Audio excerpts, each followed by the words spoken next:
Me gustaría pedirle al doctor Matthew Soff que pase adelante, quien es gastroenterólogo en Digestive Care, y nos va a hacer una exposición sobre el florecimiento, entre comillas, el uso medicinal del cannabis en la Florida. Buenas tardes.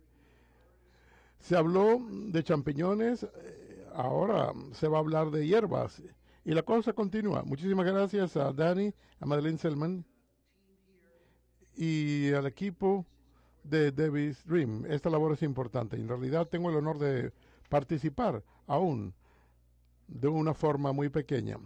Controlo esto con el grande. Bien. No tengo divulgación económica cuando hablo de la marihuana médica. Lo que quiero divulgar es que me siento muy emocionado por este tema porque he visto personas con cáncer y sin cáncer salir muy bien en relación con esta atención complementaria. Lo pasé muy rápido. La marihuana médica original se consumió a partir del principio del siglo XIX. La reina Victoria tenía un médico personal. Se fue a la India, averiguó lo que es la cannabis sativa, volvió a Gran Bretaña y ella lo hizo caballero. Y desde 1880 hasta 1930 y tanto, la marihuana médica fue muy beneficiosa. Se utilizaba para migrañas, retortijones y también se empleaba para problemas abdominales y náuseas. Todo comenzó, el problema de la marihuana médica comenzó en los años 30. La marihuana la consumían inmigrantes mexicanos y minorías de los cascos urbanos. Todo lo que consumían los mexicanos y las minorías de los cascos urbanos era malo y el gobierno lo prohibió. Hay cosas que no han cambiado y 3 veces durante el siglo XX se hicieron estudios por la Guardia en Nueva York, la Comisión de Schaeffer bajo Nixon y el Instituto de Medicina bajo Clinton. No importaba si uno era republicano o demócrata, el estudio demostró que la marihuana médica tenía mucho beneficio, era muy segura y la prohibieron y la proscribieron de todas formas. Y ahora cuando el gobierno dice que no hay estudio para comprobar que funciona la marihuana médica porque prohibió los estudios durante 80 años, así que no puede haber estudios y los estudios están prohibidos. Pero las cosas comenzaron a cambiar a finales del siglo XX. California en el año 96 aprobó por primera vez la marihuana médica y entonces los grandes estados de Colorado y Washington legitimaron la marihuana para usos recreativos y la tendencia ha continuado desde entonces. Y ese gran filósofo, el doctor Sánchez Gupta, dijo algo en el 2013 después de haber condenado la marihuana médica y dijo: después que él hizo una investigación más exhaustiva de la literatura, no había motivo para prohibirla. No hay pruebas de que sea nociva y sí hay indicios de pruebas que puede ser muy beneficiosa. ¿Qué es la marihuana médica y cómo funciona? Vamos a hablar unos minutos acerca de la filosofía. Aparte de mi colega acá, no hay muchos médicos de este grupo, pero vamos a hablar un poco de cómo funciona la marihuana médica. Hay un sistema denominado endocannabinoide. La parte endo quiere decir que está dentro de nosotros, endógeno, está dentro de nosotros. Así que algo que es endógeno está dentro de la persona. Así que los endocannabinoides es un sistema dentro de nosotros que contiene 2 sustancias químicas, adanomida y 2-aracoglicerol. Hay 2 sustancias químicas que conocemos y hay 2 receptores donde flotan estas sustancias químicas y se aferran a las células y se denominan clásicamente CB1 y CB2. No obstante, la literatura que leo señala que hay más receptores, así que las cosas se van a complicar cuando dé esta charla el año que viene. Y también hay normativa sobre cómo elaborar y descomponer el araconoide glicerol.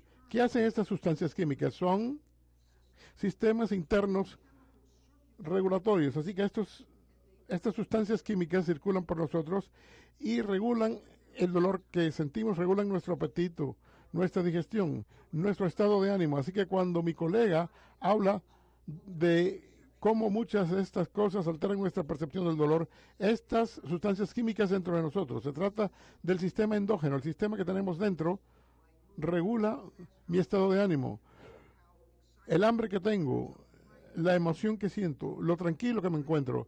Así que tiene un efecto regulatorio. ¿Cómo funciona esto? Bueno, yo sé que ninguno de ustedes es médico, pero si se fijan en la célula amarilla es el final de una célula nerviosa y su impulso se reduce, viene hacia abajo. Cuando termina la célula nerviosa hay toda una serie de directores y lo que hacen estos directores es lanzar pelotas y las pelotas que lanzan son sustancias químicas pequeñas llamadas neurotransmisoras. No es solo un lanzador, sino un montón de lanzadores que lanzan pelotas. Y a medida que los neurotransmisores cruzan el sinapso, buscan receptores. Así que todas estas sustancias químicas se van de la célula amarilla y pasan por encima del sinapso buscando la célula morada. Y cuando encuentran la célula morada, estimulan la célula morada y la célula morada envía otro mensaje. Entonces, ¿qué hacen los endocannabinoides? Los endocannabinoides son los árbitros. Así que, si se fijan en este caso, en la célula naranja en la esquina inferior de la derecha, lo que sucede es que a medida que las pelotas llegan, que van desde la célula azul hasta la célula naranja, algunos árbitros a mano izquierda y a mano verde dicen, no tan rápido, no tantas, están desacompasados, así que regula la cantidad de pelotas, los neurotransmisores que llegan. Así que el sistema endocannabinoide regula, modula, controla la cantidad de dolor que se desplaza por los nervios, el hambre, las náuseas, lo emocionado y lo tranquilo, lo sedado que nos encontramos. Así que el sistema endocannabinoide modula la actividad neurológica de los demás sistemas. Inhibe la liberación de otros neurotransmisores. Así que, ¿qué hacen los endocannabinoides? Afectan nuestro estado de ánimo, pero también afectan el sistema inmunitario, afectan muchos órganos distintos, el ojo, y ese es el motivo por el cual se ha empleado esto para el glaucoma. Pero piensen en lo siguiente, para demostrarles a ustedes lo central que es el sistema endocannabinoide.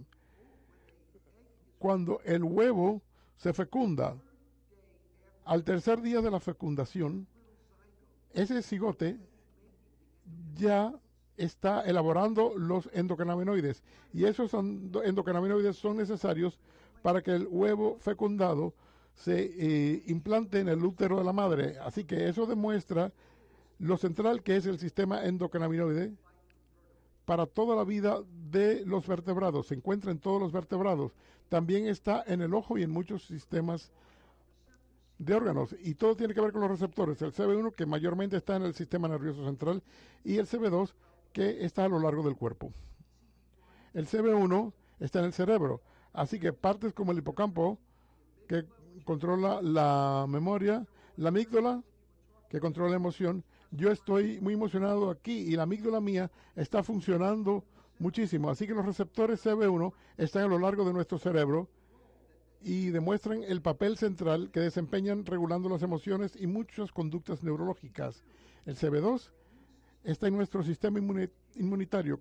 ¿Qué tiene que ver eso con el cáncer? Inhibe la función inmunitaria e inhibe la inflación y podría desempeñar un papel en controlar el cáncer a medida que sigamos adelante. ¿Puedo decirlo ya? No, pero hay pistas que pueden ser útiles. Así que el sistema endocannabinoide con el araconodilglicerol 2, ese es el cannabinoide endógeno. El fitocannabinoide, fito significa planta, así que se toma la planta de marihuana, hay cannabinoide, hay sustancias químicas dentro de esa planta que se encuentran activos en los receptores del AEA y el 2AG. Así que tenemos sustancias químicas endógenas en nosotros que desempeñan un papel central en la modulación de la actividad neurológica, y esas sustancias químicas las imitan las sustancias químicas de la planta de la marihuana. Ahora bien, hay centenares de sustancias químicas de la planta de la marihuana. Hay centenares hay centenares de fitocannabinoides. Los dos más importantes son THC y CBD, pero todos funcionan en conjunto, de manera que existe lo que se denomina el efecto de séquito. Cuando todos funcionan juntos, la madre naturaleza los ha situado juntos en una fórmula que parece generar un beneficio máximo. Aquí en la Florida no hacemos esto. Únicamente nos concentramos en el THC y en el CBD, y les voy a hablar un poco al respecto. El THC, tetrahidrocannabinol, se aisló por primera vez en los años 60 por un químico israelí. Y esto es lo que nos avisa. Esto es lo que nos da cierta nota. Aquí es cuando uno ve películas de personas fumando marihuana y causa las risotadas. También causa el hambrecita. Es lo más activo, pero también es muy común en las vías digestivas. Y por tal motivo, tal vez nos sintamos con menos náuseas, y los pacientes que padecen el intestino se sienten mejor con la marihuana médica. El CBD, el cannabidiol, reduce la nota a partir del THC. Ese es el efecto tipo séquito. El CBD parece equilibrar algunos de los efectos del THC, y el CBD ayuda a minimizar el dolor neuropático. Si uno se parte la pierna, y entonces hay destrucción tisular y hay dolor. Pero digamos que tiene ciática y el dolor irradia por la pierna. Diga que recibió quimioterapia y ahora tiene dolor neuropático en los dedos o los pies. Esa clase de dolor, el dolor a partir de los problemas nerviosos, eso es el dolor neuropático, y ese dolor parece responder muy bien ante la marihuana médica. CBD también ayuda en la ansiedad. Por suerte, ningún paciente de cáncer se siente ansioso, ni tiene náuseas, ni falta de sueño. Estoy siendo sarcástico. Todos estos síntomas se benefician del CBD. Ahora bien, hay otros efectos secundarios. La madre naturaleza no nos da nada. El farmacéutico no nos da nada sin que haya un precio. Así que el cannabis puede causar ansiedad, paranoia, ataques de pánico. Por suerte tenemos otras medicinas para eso. Así que si hay personas que hacen esto exageradamente, tenemos medicinas que ayudan a relajar el ataque de pánico. Y la ansiedad y el ataque de pánico suelen desaparecer entre 30 y 60 minutos, pero como todo lo demás podemos ser exagerados. Muy importante, nunca ha habido ninguna muerte por marihuana. ¿Por qué? Porque no suprime el sistema respiratorio del cerebro. Los opioides, el Valium, el Librium, el Xanax, Valmen, todas esas medicinas suprimen la respiración. El alcohol etílico suprime la respiración. Todas estas sustancias químicas psicoactivas pueden suprimir la respiración. Uno deja de respirar y uno sale también. La marihuana no suprime la respiración, por tanto, uno tal vez se duerma, pero uno no va a morir por marihuana. De manera que en Estados Unidos,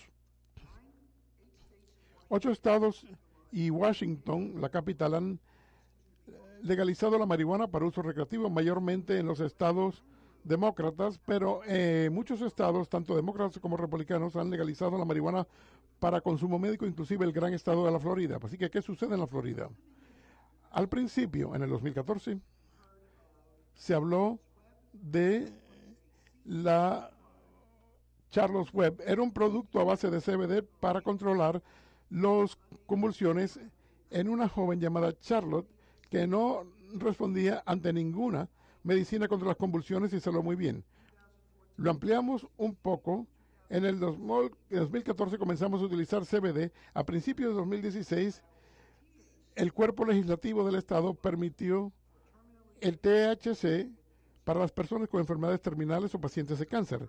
Entonces, algo estremecedor sucedió el 8 de noviembre del 2016. Además de la elección de Trump, el estado de la Florida votó para ampliar la marihuana médica, y lo asombroso es que el 71% de los electores estuvo de acuerdo en cualquier cosa. ¿Cuándo fue la última vez que el 71% de estadounidenses se pusieron de acuerdo? Así que el hecho de que el 61% de los electores de la Florida estuvo de acuerdo en que la Asamblea Legislativa ampliara la marihuana médica. Fue un aval de este concepto. Y más tarde, la Asamblea Legislativa aumentó las indicaciones, y aquí las indicaciones para cáncer y síntomas vinculados con el cáncer. Todo cáncer o síntoma vinculado con el cáncer, eso está apto para la medicina, la marihuana medicinal. Enfermedad de Crohn, esclerosis múltiple.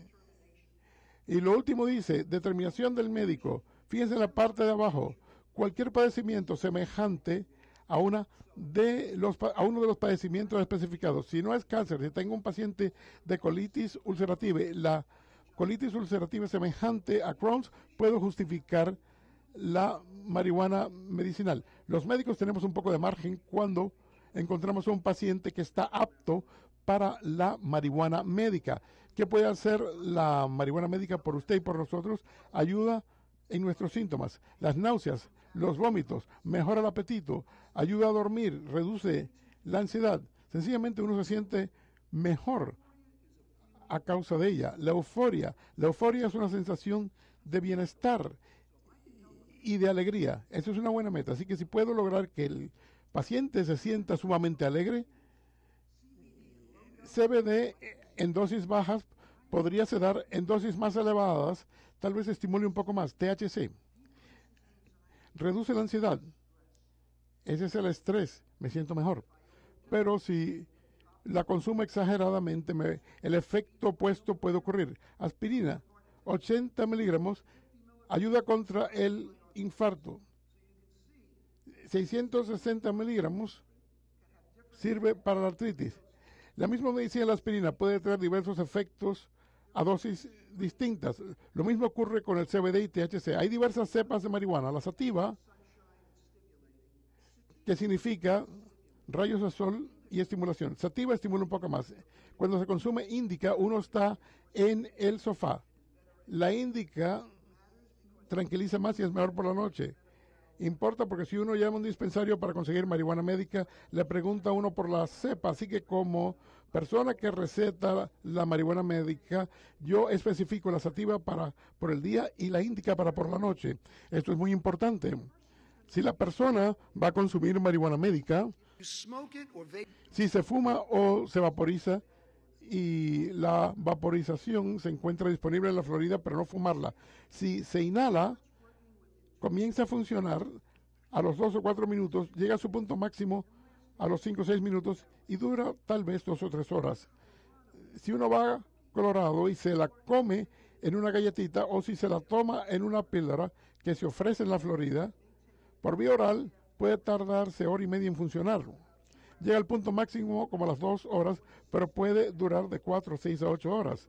Así que la vaporización da un comienzo mucho más rápido y una duración menor en lugar de la cápsula, y entre las dos hay algo llamado la dosis sublingual debajo de la lengua, y uno puede poner parte del aceite de THC o CBD debajo de la lengua, se absorbe como en media hora, funciona como durante de 1 hora y media, 2 o 3 horas. Esas son las 4 fórmulas: vaporización, cápsula o por vía sublingual debajo de la lengua.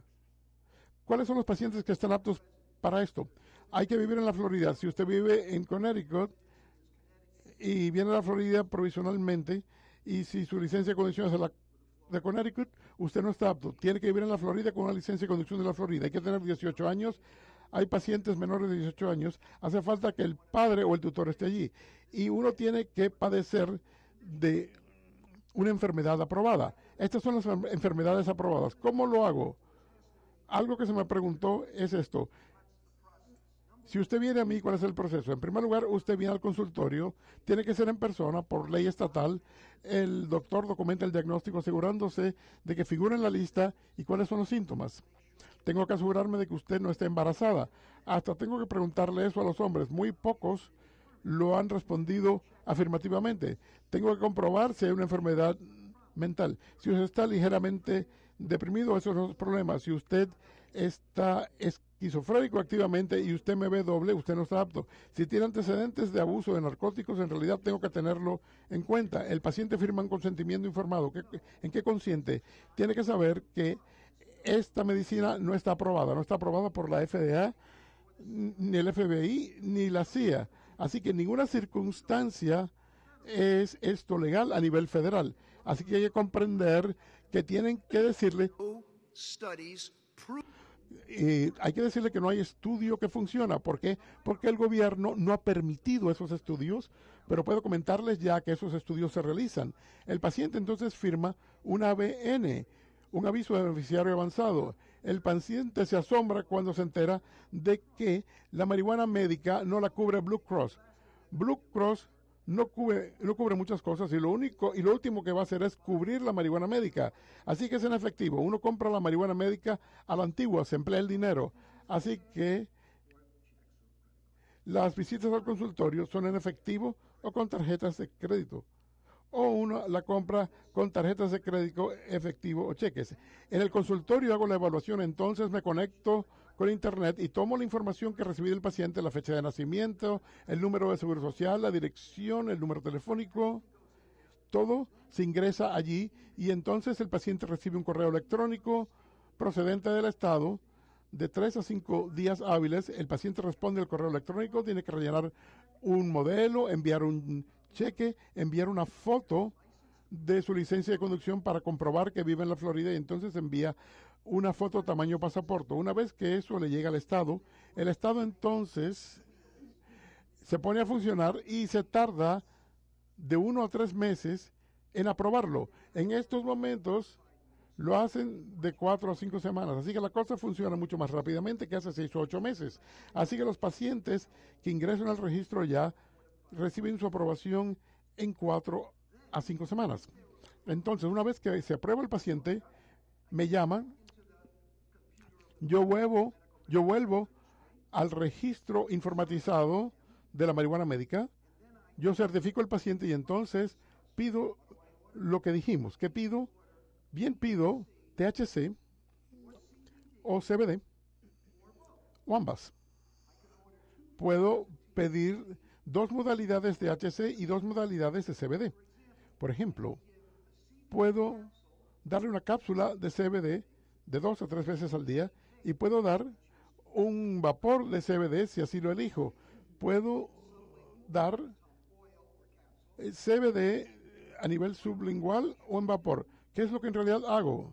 En cuanto a la mayoría de las personas que tienen náusea, dolor, retortijones, debilidad, allí uso aceite de CBD en cápsula habitualmente, al igual que como tomamos todas nuestras medicinas de 2 a 3 veces al día, frecuentemente antes del desayuno o la cena, o antes del desayuno, almuerzo o cena.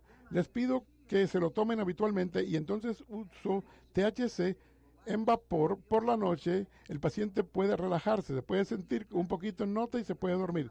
La cápsula de CBD no presenta ninguna actividad psicoactiva, el paciente puede manejar, puede trabajar, hasta puede ser médico el paciente. Así que la cápsula de CBD durante el día no los discapacita, sino que los ayuda. Ayer estuvo una paciente en el consultorio. Se había tomado 4 dosis de Percocet al día durante meses y años. No es paciente de cáncer. La puse a tomar CBD por el día.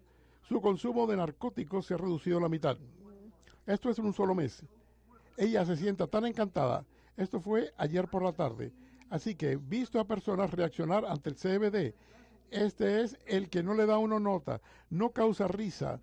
He visto pacientes responder ante el CBD increíblemente bien en relación con lo que es el dolor, las náuseas, el apetito y el peso. Entonces, después que coloco el pedido de nuevo en la computadora, entonces llaman a un dispensario. Hay 2 en la zona y en realidad lo piden, frecuentemente se les entrega o el paciente va y lo recoge. Ahora bien, ¿qué es lo que en realidad recibe el paciente? Uno no recibe la hierba, lo que uno recibe es el aceite en vapor, en cápsula o en una cápsula sublingual. No hay cigarrillos de marihuana, eso es de la época de la universidad. Tenga presente que la marihuana no es legal a nivel federal, ningún seguro la paga. En tercer lugar, no vuele con marihuana médica. Una vez que esté en el aeropuerto y en el avión, Jeff Sessions te agarra, el fiscal general. Una vez que esté en tierra firme en la Florida, está bien, porque eso es ley estatal. No vaya por carro ni a Alabama ni a Mississippi. Una vez que cruce la frontera del estado, Donald Trump y Jeff Sessions lo agarran. Una vez que estén dentro del estado, están seguros. La marihuana médica no lo cura todo. La publicidad de esto dice que va a ser bueno para todo, va a ser para el pie de atleta, para el hongo. Si funcionase para el crecimiento del pelo, tendría yo mi cabello así. Me parece que tenemos que respetar y en realidad comprender el uso médico de la marihuana. Tenemos que personificar lo mejor de la atención médica como este médico moderno de hoy. Y si no saben quién es, tal vez reconozcan a este médico. Y así deberíamos pensar de la marihuana de una forma cuidadosa y que nos alienta. Gracias por la atención prestada y con mucho gusto me quedo después a fin de responder a las preguntas que me quieran hacer. Muchísimas gracias, Maren. Gracias, doctor Juan. Muchísimas gracias. Por favor, acompáñenme en el panel. Nos hemos pasado mucho del tiempo. Sencillamente voy a aceptar una o dos preguntas. Si alguien desea plantear alguna pregunta, pero ellos se van a quedar después para responder a las preguntas suyas más tarde. Le doy la palabra al público a fin de que alguien del público desee hacer alguna pregunta. Bien, tengo una procedente de internet. Dice, las dosis bajas de cannabinoides estimulan la proliferación del cáncer, suprimiendo la respuesta inmunitaria antitumoral. No. No hay evidencia de que no lo hace. Hay evidencia de que tal vez en algunos estudios sobre animales podría suprimir el crecimiento tumoral. ¿Se aplica esto al ser humano? No. Está la primera etapa de consideración, sí. Así que la respuesta es: no hay evidencia que estimule el cáncer. Podría en el futuro desempeñar un papel, pero en estos momentos la respuesta a esa pregunta es no. ¿Está de acuerdo? 100%. En realidad, los receptores de CB2 están mayormente en el vaso y en los macrófagos. Si se fijan en cómo el sistema inmunitario interactúa con el cáncer, CTL en cuanto a PDL1 y todo lo demás, no depende muchísimo de los macrófagos, así que los receptores de CD no están implicados. Una pregunta muy rápida. ¿El CBD ayuda en algo si se aplica al músculo o algo así?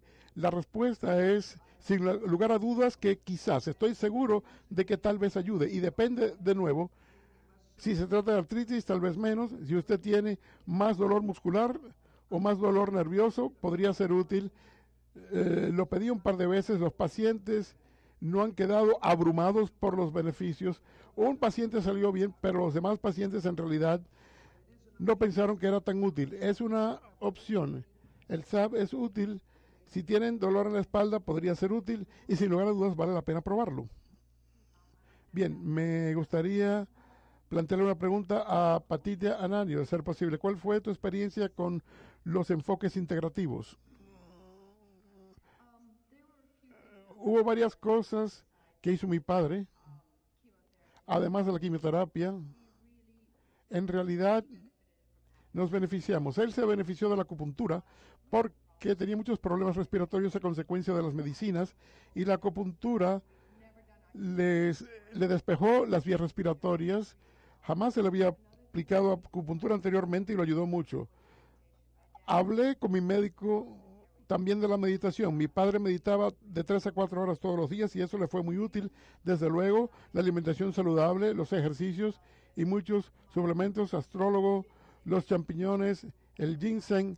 Nosotros pasamos por todo eso y vimos que el nivel de energía se le aumentó, se le estimuló el apetito pero la acupuntura y la meditación fueron muy útiles. Y es importante cuando uno va a una institución, algo lo había mencionado anteriormente, uno debe ir a un lugar donde hay un grupo multidisciplinario, inclusive un médico de medicina integrativa, y también uno pide consumir cannabis para manejar los efectos secundarios.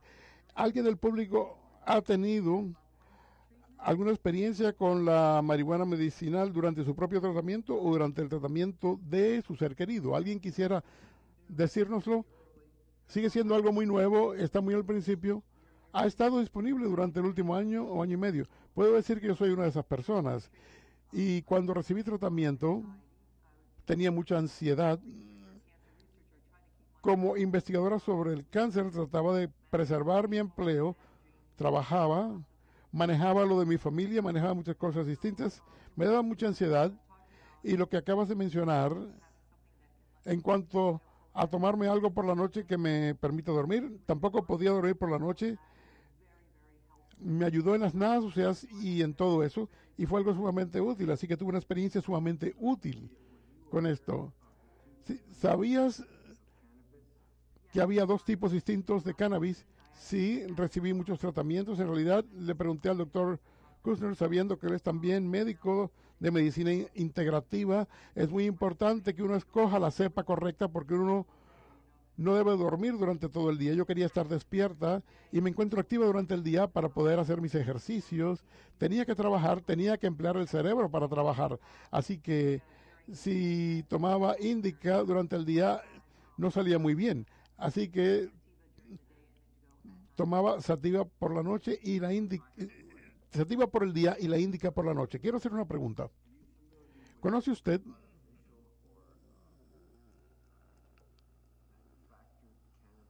el cannabis artificial o fabricado? Marinol, sí, Marinol. Marinol es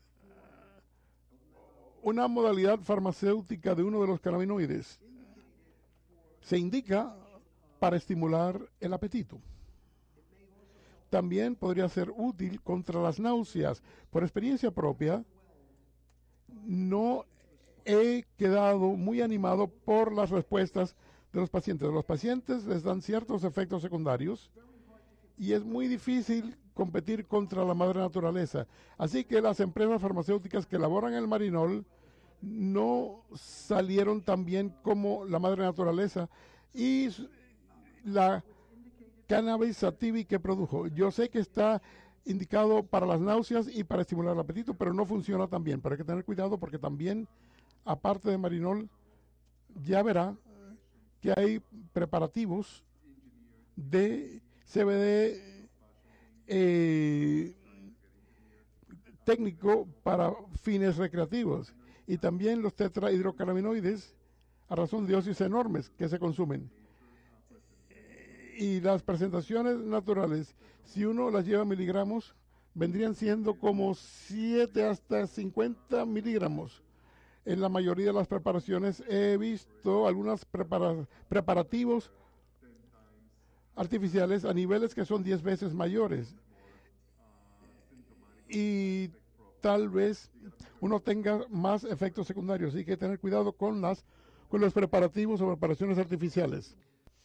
Otro comentario en relación a la dosificación, como con todo, esto es un producto nuevo, nosotros estamos aprendiendo acerca de él y nadie ha tenido esta cantidad de experiencia. Yo solamente he tenido un año más o menos de experiencia al prescribir la marihuana. Entonces, la mayoría de nosotros vamos a comenzar a hacerlo despacio y empezamos de 10 a 20 miligramos y a medida que pasa el tiempo, empezamos a incrementarlo hasta que encontramos la dosificación específica que funciona con este individuo, especialmente con personas que nunca utilizaron la marihuana en los años 70 o 60. Entonces empiezo con la dosificación más pequeña y entonces entro a 40, subo a 40, 50 hasta que me doy cuenta que han llegado al nivel adecuado para ellos. Muchísimas gracias a nuestro panel y fue un tópico muy